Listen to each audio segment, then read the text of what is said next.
आमच्या चॅनलला सबस्क्राईब करा आणि पाहत रहा न्यूज एनी टाइम। मेरी पर्दा नशीन माए और बहनों, आपसे दरख्वास्त है कि all India Muslim personal law board की हिदायत के मुताबिक, जैसा कि आप सब अच्छी तरीके से जानते हैं कि हम तहफ़्फ़ुज़ औक़ाफ़ यानी औक़ाफ़ की ज़मीन को बचाने के लिए जहां all India Muslim personal law board ने सुप्रीम कोर्ट के अंदर पिटीशन दाखिल की है, वही इसी तरीके से हमें एहतजाज और धरने की जो है ये भी शुरू करना है। इसी ज़िम्न में जो है 1 जून 2025 बरोज़ इतवार को तहफ़्फ़ुज़ औक़ाफ़ कमेटी की तरफ से एक वुमेन चैन का इनेकाद किया जा रहा है।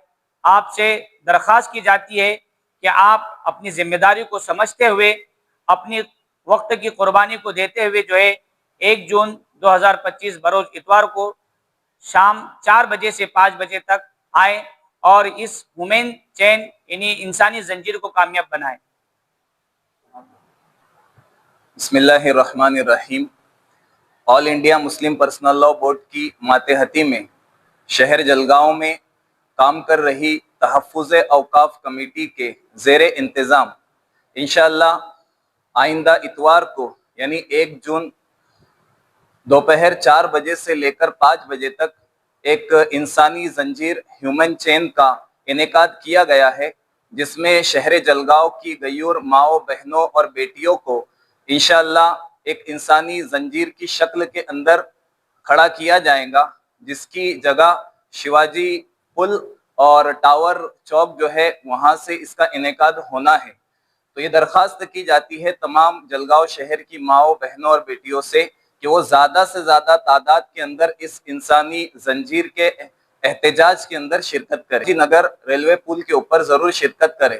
और ये एक ख़ास तौर पर ऐलान किया जाता है कि शिवाजी नगर, गेंदालाल मिल और उस्मानिया पार्क से जो औरतें आ रही है वो रेलवे स्टेशन के पीछे वाले हिस्से की तरफ रुके, वहाँ से उनको आगे की गाइडेंस की जाएंगी। और इसी तरह भीलपुरा, मनियार मोहल्ला और इसी तरह जो है वो जोशीपेट, मास्टर कॉलोनी और जलगांव के इस तरफ वाले हिस्से से जो खवातीन आ रही है तो वो टावर चौक के पास जमा हो, वहां से उनको आइंदा आगे की रहनुमाई की जाएगी।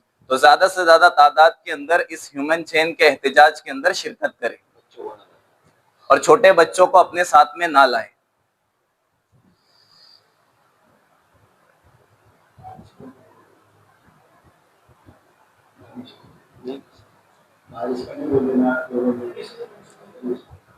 बिस्मिल्लाहिर्रहमानिर्रहीम। दोस्तों, मुफ्ती खालिद साहब और मुफ्ती रमीज साहब ने तफसील के साथ में जो बात बताई है, 1 जून को शाम 4 बजे से 5 बजे तक जो खवातीन का एहतजाजी धरना जो जंजीर के जरिए से होने जा रहा है, इसमें ख़ास बात यह है कि उस वक्त बारिश हो या ना हो, हमें ये एहतजाजी जंजीर करना ही है, हमें इसका हिस्सा ज़रूर बनना है।